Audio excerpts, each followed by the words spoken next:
여러분 생각해 보십시오. 아브라함이 하나님의 약속을 받고 첫 가나안 땅에 이르렀을 때에 하나님 앞에 예배를 올려드립니다. 그럴 때에 이 아브라함이 얼마나 감격하며 하나님 앞에 예배를 드렸을까라는 것이죠. 창세기 12장 7절 말씀을 우리 한번 다 같이 읽어보도록 하겠습니다. 여호와께서 아브라함에게 나타나 이르시되 내가 이 땅을 내 자손에게 주리라 하시니라.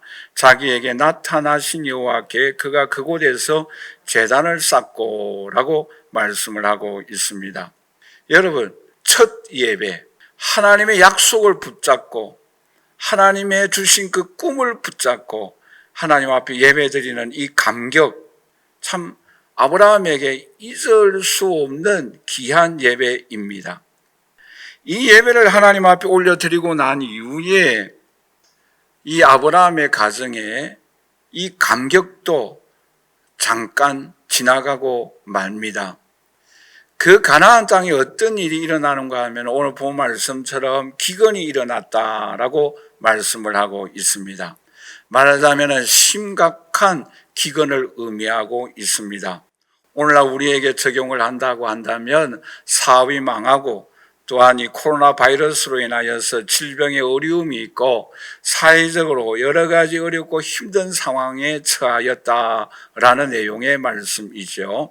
이럴 때에 이 아브라함은 가나안 땅을 떠나서 애굽으로 내려가려고 합니다. 그런데 여러분, 여기서 또 한 가지 우리가 주목하여야 할 것은 어려운 문제를 해결하기 위하여 애굽으로 내려갈 때에 또 다른 어려움이 부딪힌다라는 사실을 오늘 본문은 우리에게 말씀해 주고 있습니다. 또 다른 어려움이 무엇입니까? 그의 아내 사라가 아마 굉장히 이쁜 여인인 것 같습니다. 애굽 왕이 자기는 죽이고 자기 아내 사라는 살려줄 것이다라고 추측하여서 이 아브라함은 자기 아내에게 아내라 하지 말고 나의 누나라라고 말하여라 라고 부탁을 합니다. 사라도 그의 의견에 동의를 해요. 그리고 드디어 사라는 애굽 왕궁으로 끌려갑니다. 그런데 여러분, 그날 밤에 하나님이 역사하십니다. 오늘 본 말씀 17절 말씀해 보시면 여호와께서 아브라함의 아내 사레의 일로 인하여서 바로와 그 집에 큰 재앙을 내렸다라고 말씀을 하고 있습니다. 여러분 생각해 보세요. 애굽 왕은 잘못한 게 있어요, 없어요? 누가 잘못했습니까? 아브라함이 잘못했어요. 그런데 재앙은 누구에게 내립니까? 애굽 왕에게 내린 거예요. 그런데 이 애굽 왕은 또한 아브라함에게 가축을 선물로 주고 그 대신에 이 사라를 빨리 데리고 나가라라는 거예요. 추방 명령을 내립니다. 그런데 그 추방을 받고 부끄러운 가운데서 이 아브라함은 애굽을 떠나 가나안 땅에 다시 돌아옵니다. 그런데 가나안 땅에 다시 돌아와서 아브라함이 한 일이 뭔가 하면은 창세기 13장 3절 4절 내용의 말씀인데 우리 한번 다 같이 읽어보도록 하겠습니다. 그가 네게보에서부터 길을 떠나 베델에 이르며 베델과 아이 곧 전에 장막 쳤던 곳에 이르니 그가 처음으로 제단을 쌓은 곳이라 그가 거기에서 여호와의 이름을 불렀더라 라고 말씀을 하고 있습니다. 여러분, 여기서 우리가 한 가지 생각하여야 할 일이 있습니다. 가나안 땅에 처음으로 도착하였을 때에 하나님 앞에 올려드렸던 예배는 감격적인 예배였어요. 하나님의 약속을 붙잡고 비전을 붙잡고 꿈을 안고 하나님 앞에 예배를 올려드린 장소입니다. 그런데 여러분, 똑같은 장소에 두 번째 예배를 드리는 이 순간에는 이 아브라함의 예배는 어떤 심정으로 하나님 앞에 예배를 드리고 있는가라는 거예요. 회개하는 기도의 예배를 하나님 앞에 올려드리고 있습니다. 왜요? 기근 때문에 애굽으로 내려갔고 또 내려가다가 자기 아내 사라를 누나라 속이고 거짓말을 하였기 때문에 그럼에도 불구하고 하나님께서 애굽 왕에게 재앙을 내림으로 추방 명령을 내림으로 인하여 다시 올라와서 예배를 드리고 있습니다마는 그러나 그 예배 속에는 하나님 앞에 회개의 예배를 올리고 있지 않겠어요? 하나님, 내가 잘못했습니다. 내가 애굽에 내려가지 말아야 하는데, 내가 우리 아내를 누나라고 거짓말하지 말아야 되는데 회개의 눈물을 하나님 앞에 올리고 있다라는 것입니다. 그런데 중요한 것은 앞에 첫 번째 예배는 감격의 예배를 드렸습니다마는 지금은 회개의 예배를 드리고 있습니다. 그런데 하나님 앞에 올려드린 것이 중요하다라는 거예요. 어떤 상황에 처하든지 아브라함은 하나님 앞에 예배를 꼭 드렸어요. 예배를 잊지 아니하였습니다. 그러므로 나중에는 자기 독자 이삭까지 하나님 앞에 올려드립니다. 그러므로 인하여 하나님께 그는 인정받는, 이제야 네가 나를 경배하는 줄 알겠다. 그리고 믿음의 조상이 되어지고 그에게 약속하신 모든 언약의 약속이 다 성취되어지는 은총과 축복을 베풀어 주십니다. 그러므로 이 자리에 함께 예배드리는 저와 우리 사랑하시는 성도 여러분, 오늘 우리 주위의 상황이 어떠하든지, 내 삶이 어떠하든지, 기쁘든지 즐겁든지, 슬픈 일들이 있든지 즐거운 일이 있든지 간에 반드시 우리가 하나님께 하여야 할 것은 예배입니다. 이 예배를 우리는 꼭 하나님 앞에 올려드릴 수 있는 오늘 저와 여러분들이 되시기를 주님의 이름으로 간절히 축원합니다. 자, 그러면 이 아브라함이 애굽에 내려갔었을 때에 깨달은 점이 뭔가라는 거예요. 오늘 본문 말씀에서 크게 우리는 네 가지를 함께 교훈받고자 합니다. 첫째는 뭔가 하면은 우리 한번 다 같이 따라서 합니다. 인간은 연약하다. 여러분, 왜 이 아브라함이 애굽으로 내려갔습니까? 기근이 일어났다라고 말씀을 하고 있습니다. 여러분, 오늘 본 말씀 10절인데 우리 한번 다 같이 읽어보도록 하겠습니다. 그 땅에 기근이 들었으므로 아브라함이 애굽에 거류하려고 그리로 내려갔으니 이는 그 땅에 기근이 심하였다라고 말씀을 하고 있습니다. 여러분, 여기에 우리가 이 아브라함이 애굽으로 내려갈 때에 거류하려고라는 단어가 나옵니다. 이 단어의 말씀은 일시적으로 애굽에 내려갔다라는 의미가 아니에요. 애굽 나라에 정착하기 위하여 내려갔다라는 거예요. 무엇 때문에? 기근 때문에. 여러분, 이와 비슷한 말씀이 룻기에 나오잖아요. 나오미가 베들레헴에 살고 있었을 때 뭐가 일어납니까? 흉년이 일어납니다. 그랬을 때 이 나오미와 그의 남편과 두 아들과 함께 베들레헴 떡집을 떠나 모압으로 내려갑니다. 무엇 때문에? 흉년이 들기 때문에. 아브라함도 마찬가지예요. 젖과 꿀이 흐르는 가나안 땅, 하나님이 가라고 하신 그 가나안 땅에 계속해서 살아가야 하는데 기근으로 인하여 애굽으로 내려가고 말입니다. 애굽으로 내려가다 보니까 또 다른 문제가 생깁니다. 그 문제가 뭐입니까? 아내입니다. 오늘 본 말씀 12절과 13절 말씀인데 우리 한번 다 같이 읽어보도록 하겠습니다. 애굽 사람이 그대를 볼 때에 이르기를 이는 그의 아내라 하여 나는 죽이고 그대는 살리리니 원하건대 그대는 나의 누이라 하라. 그러면 내가 그대로 말미암아 안전하고 내 목숨이 그대로 말미암아 보존되리라 하니라 라고 말씀을 하고 있습니다. 여러분, 여기서 우리가 주목하여야 할 부분이 있어요. 그게 뭔가 하면은 아브라함은 하나님의 약속을 안고 하나님의 약속을 붙잡고 가나안 땅에 왔어요.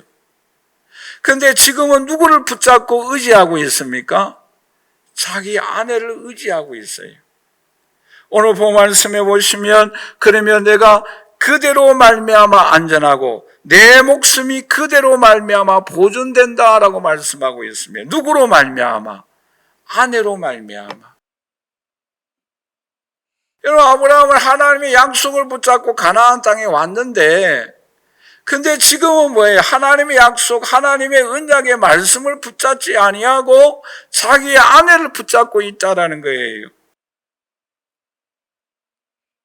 오늘 이 자리에 함께 예배드리는 저와 우리 사랑하시는 성도 여러분, 오늘 우리의 신앙의 삶에도 오늘 우리가 하나님의 약속의 말씀을 붙잡고 하나님을 의지하며 살아가야 하는데, 우리의 한쪽 손으로서는 이 세상을 붙잡고 사람을 의지하고 물질을 의지하고 권력을 의지하고 사람을 의지하고 살아갈 때가 오늘 우리에게 있다라는 거예요. 여러분, 그러할 때에 하나님은 어떻게 역사하십니까? 오늘 본문 말씀해 보시면 애국 왕의 집에 큰 재앙을 내리신다라고 말씀을 하고 있습니다. 여러분, 여기서 오늘 우리들은 중요한 교훈 두 가지를 발견하여야 합니다.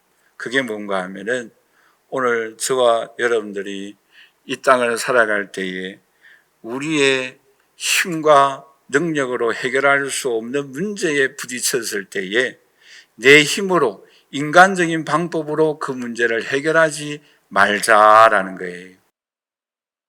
여러분, 기근을 피하여서 도망하다가 해결하기 위하여 더 큰 어려운 문제에 부딪힌 아브라함을 생각해 보세요. 여러분, 나오미를 생각해 보세요. 흉년이 들어서 베들레헴을 떠나서 모압으로 내려갔을 때에 기근의 문제를 해결하였습니까? 남편도 죽고 두 아들도 죽어요. 우리가 이 땅을 살아갈 때에 삶의 순간순간마다 문제가 우리에게 일어납니다. 내 지혜로 내 힘으로 해결할 수 없는 어려운 문제가 우리에게 부딪힐 때가 있어요. 그럴 때 오늘 저와 여러분들이 생각하여야 할 것은 뭔가 하면은 내 힘과 내 지혜로 이 문제를 해결하지 말고 하나님의 약속의 말씀을 붙잡고 하나님을 의지하며 나아갈 수 있는 주의 자녀들이 되시기를 주님의 이름으로 간절히 축원합니다. 여러분 보세요. 오늘 두 번째 교훈도 뭐입니까? 아브라함은 자기 아내를 의지하는 거예요.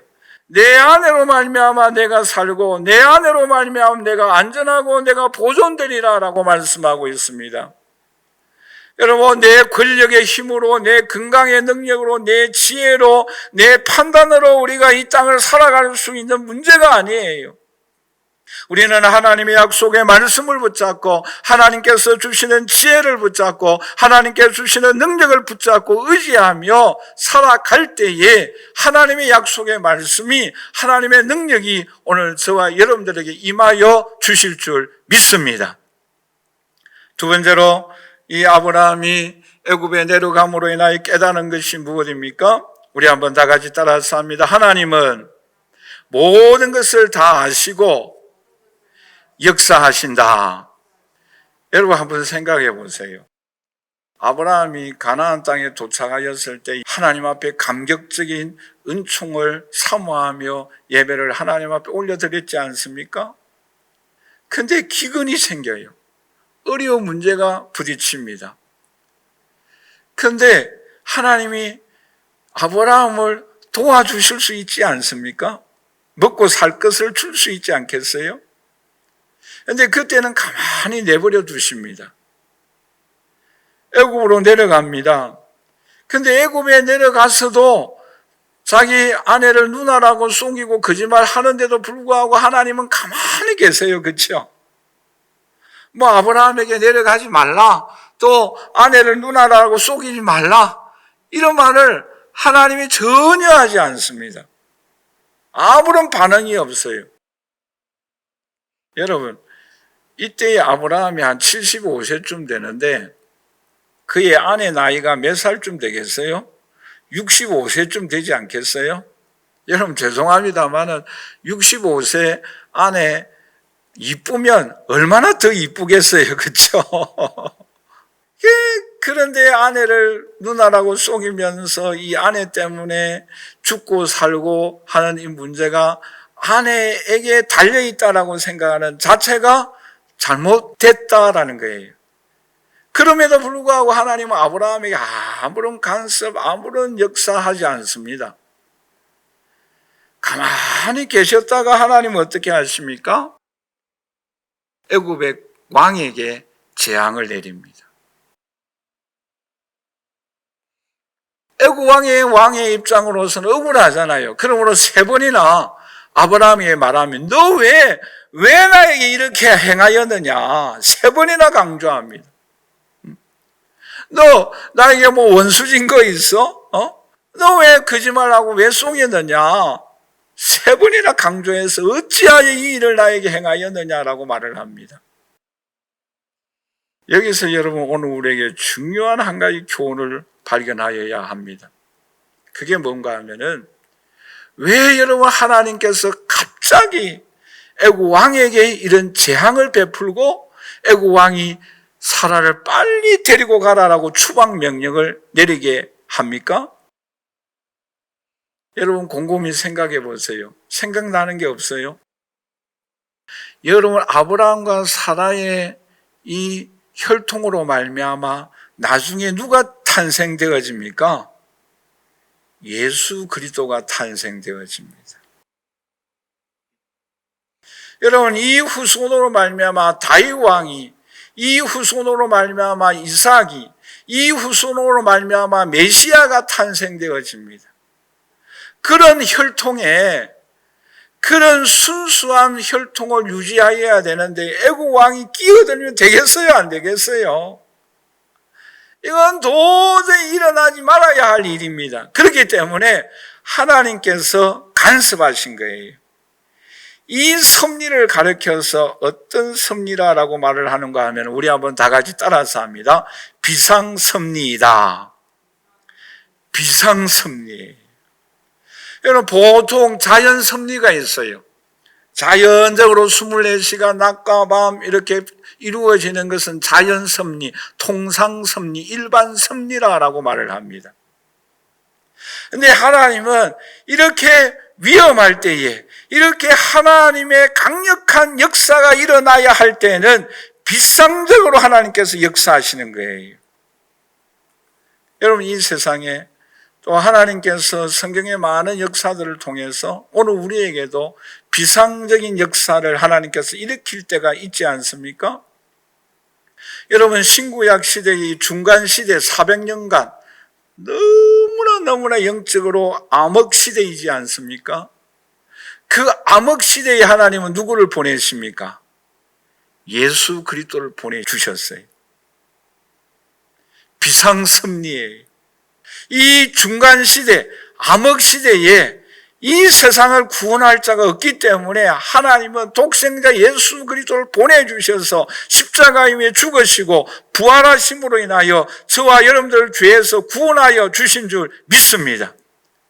일반 역사적으로서는 이 세상을 구원할 수가 없어요. 그러므로 하나님께서 비상의 역사를 일으켜 주셨던 것입니다. 뿐만 아니라 예수 그리스도가 십자가에 죽으시고 부활하시고 난 이후에 이 세상의 12 제자들을 통하여 이 세상을 정복하고 복음의 나라, 하나님의 나라를 확장하기 위하여 하나님은 우리에게 무엇을 보내주십니까? 성령을 보내주셨어요. 왜요? 이 성령의 능력이 아니고서는 이 세상을 복음화할 수 없기 때문에, 하나님 나라 확장을 할 수 없기 때문에 오늘 저와 여러분들에게도 하나님께서는 이 비상 승리를 통하여 우리를 구원하여 주시고 성령의 능력을 부어주시고 하늘의 지혜와 권능을 우리에게 베풀어 주시고 건강의 은총을 베풀어 주시고 축복하여 주시는 줄 믿습니다. 여러분 탈북 피아니스트 중에 유명한 김철웅 교수가 있습니다. 이 사람은 평양대학교에 졸업하고 러시아의 유명한 대학교에 졸업함으로 인하여서 그 평양 국립교향악단 단원으로 들어가게 됩니다. 그런데 이 사람이 그 악단에 들어가서 연주를 하고 반주를 하고 뭐 지휘도 하고 여러 가지 일들을 감당을 합니다. 그런데 이 사람이 금지곡을 어느 날 연주를 하게 됩니다. 그러므로 인해서 북한에서 추방을 당하는 위험에 처하였을 때에 이 사람이 중공으로 탈북을 하게 됩니다. 그런데 중국에 가서도 피아노를 마음껏 연주하지 못하다가 그 중국에서 이제 극동 방송을 듣게 되어져서 교회를 가게 되어집니다. 교회를 갔는데 한국 선교사를 만나게 되어져요. 그래서 이 한국 선교사의 도움으로 인해서 우리나라에 들어오려고 몇 번이나 월북을 합니다. 그럼에도 불구하고 잡혀가고 하다가 최후 마지막에 그 월북을 하다가 잡혀갔을 때에 그 공안에 의해서 신문을 받게 되어집니다. 근데 그 공안이 신문을 하는데 내가 너를 너무나 잘 안다고, 너희 아버지도 알고 너희 집안에 대해서 다 안다라고 하니까 이 사람이 쫄려갖고 이제 나는 죽었구나 라고 낙심해 있는데, 공안이 이 아버지를 잘 알고 너무 잘 알기 때문에 이 사람을 한 번만 용서해 줍니다. 그를 살려줍니다. 그러므로 인해서 이 사람이 한국에 들어오게 되어져서 예수님도 믿고 또 서울대 음악대학원에 들어가서 공부도 하고 또 교수 생활을 하게 되어집니다. 그리고 또 이분이 어떤 계기에 의해서 미국 국무부 초청으로 모란봉 클럽에 그가 가입되어져서 카네기 홀에 연주를 하게 됩니다. 연주를 하고 난 이후에 이분이 어떤 고백을 하는가 하면 이런 고백을 해요. 내 인생에서 이런 순간이 올 줄 꿈에도 상상하지 못하였다. 내 인생에서 꿈도 꾸지 못하였던 이런 일들이 나에게 일어나는구나.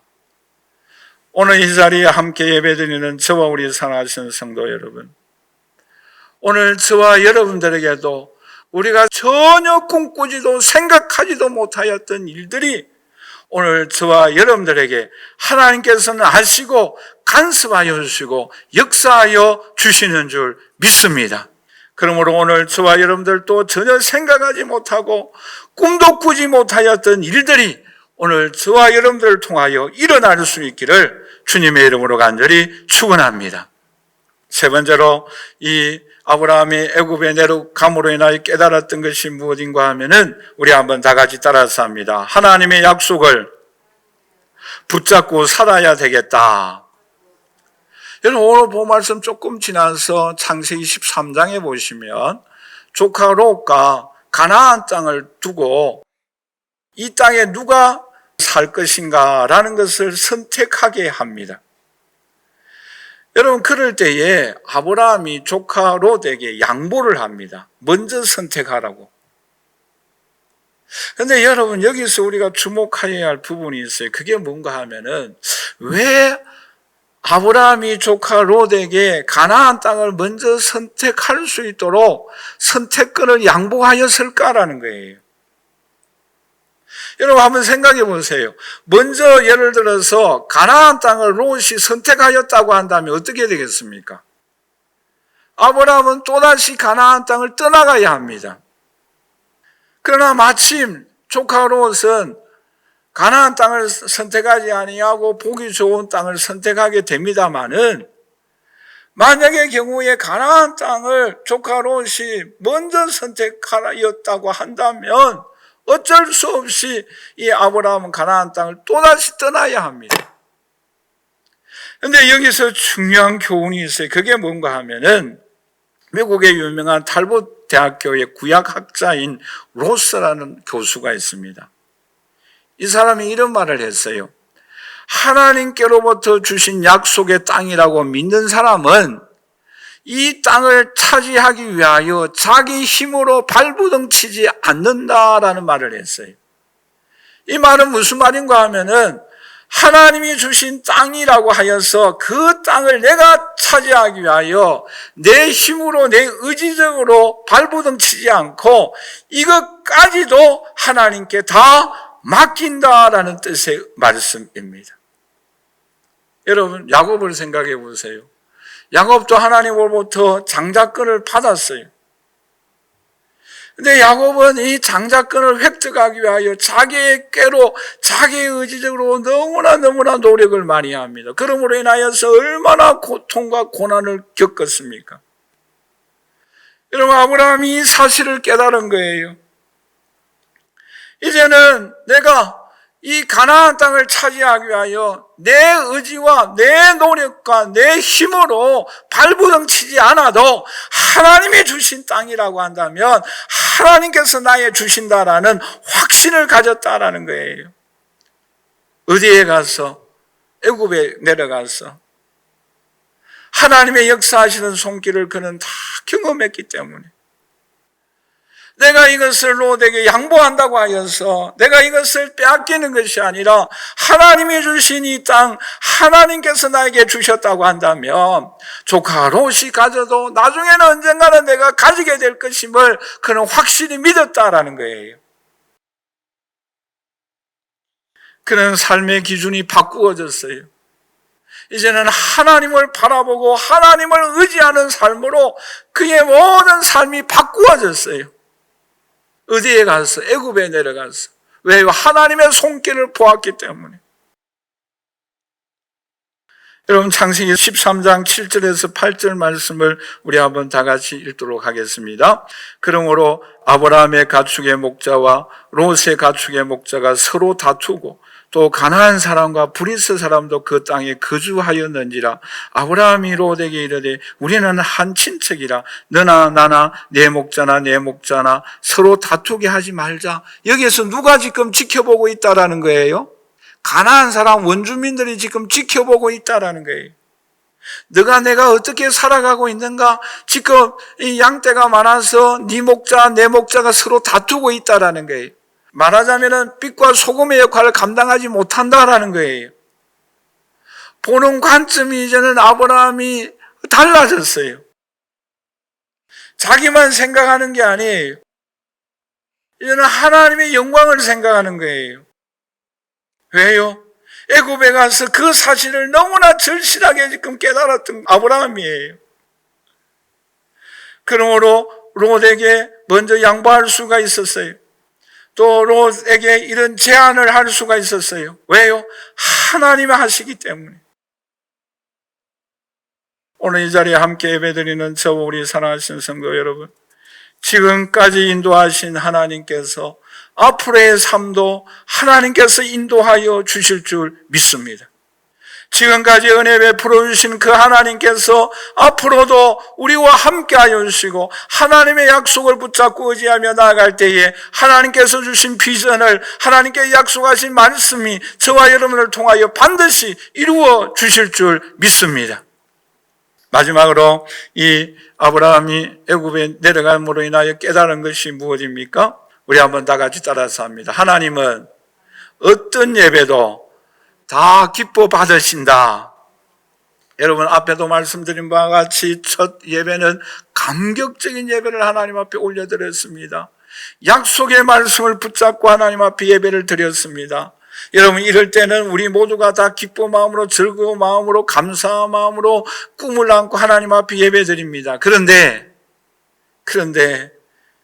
실패하고 또 좌절하고 힘들고 어려울 때는 우리가 예배 드리기가 참 힘들어요. 여러분, 우리가 괴로울 때에 하나님 앞에 예배 드리기가 참 어렵지 않습니까? 여러분, 그럴 때 있지요. 예배 드리는 것도 귀찮고 신방 오는 것도 귀찮고 찬송하는 것도 말씀 듣는 것도 다 귀찮을 때가 있어요. 지금 이 애굽에 내려갔을 때에 추방당하고 부끄러움 당한 이 아브라함의 모습, 그 모습이에요. 그런데 이 아브라함은 추방당하고 난 이후에 하나님 앞에 첫 예배 드렸던 그 장소에 올라가서 그 자리에서 감격적인 예배를 드렸던 그 장소에서 지금은 회개의 예배를 드리고 있습니다. 눈물의 예배를 드리고 있습니다. 하나님, 제가 잘못했어요. 하나님, 다시는 제가 애굽에 내려가지 않겠습니다. 여러분, 오늘 저와 여러분들도 우리의 상황이 어떠되든지, 어떠한 어려움에 처하든지, 아니면 어떤 기쁨에 처하든지, 어떤 때는 약속의 말씀을 붙잡고 기도하든지, 아니면 우리가 회개의 기도를 하나님 앞에 올려드리든지, 우리가 꼭 기억해야 할 것은 하나님 앞에 예배 드리는 것을 결코 잊지 아니하는 저와 여러분들이 되시기를 주님의 이름으로 간절히 축원합니다. 여러분, 야곱도 마찬가지지 않습니까? 고향 집 다 떠나가면서 광야의 길을 걸어가고 있었을 때에 돌을 베개 삼아 잠을 자고 난 이후에 그는 그곳에 하나님이 계심을 알고 돌 베개를 베개 삼아 하나님 앞에 예배를 올려드렸던 것입니다. 오늘 저와 여러분들이 잊지 말아야 할 것은 무엇인가 하면은 내 상황이 어떠하든지 간에 하나님 앞에 반드시 예배를 드려야만 우리의 심령이, 우리의 영혼이 춤추며 살아나게 될 줄 믿습니다. 은혜를 베풀어 주십니다. 약속이 성취되어지는 거예요. 여러분, 욥을 생각해 보세요. 그가 많은 고난과 어려움이 그에게 찾아왔어요. 친구 3사람이 왔지만 위로가 되지 않습니다. 그가 회복하여 줄 수 있었던 비결이 어디에 있었습니까? 그 비결은 욥기 42장 7절 8절인데요. 우리 한번 다 같이 읽어보도록 할까요? 여호와께서 욥에게 이 말씀을 하신 후에 여호와께서 대만 사람 엘리바스에게 이르되 내가 너와 내 2사람에게 노하나니 이는 너희가 나를 가르쳐 말한 것이 내 종 욥의 말같이 옳지 못함이니라. 그런즉 너희는 수소 7과 수양 7을 가지고 내 종 욥에게 가서 너희를 위하여 번제를 드리라 라고 말씀을 하고 있습니다. 여러분, 욥이 회복할 수 있었던 비결, 갑절의 축복을 받았던 비결이 무엇입니까? 하나님 앞에 예배를 드렸어요. 여러분, 예수님이 성천하고 난 이후에 약속하신 성령 충만을 받기 위하여 예수님의 제자들이 한 일이 무엇입니까? 하나님 앞에 예배를 드렸어요. 여러분, 우리의 인생의 삶에 살아갈 때 어떨 때는 감격하여 기쁨으로 예배를 드릴 때가 있습니다마는 어렵고 힘들 때에, 낙심될 때에도 예배의 자리를 사모할 수 있기를 주님의 이름으로 간절히 축원합니다.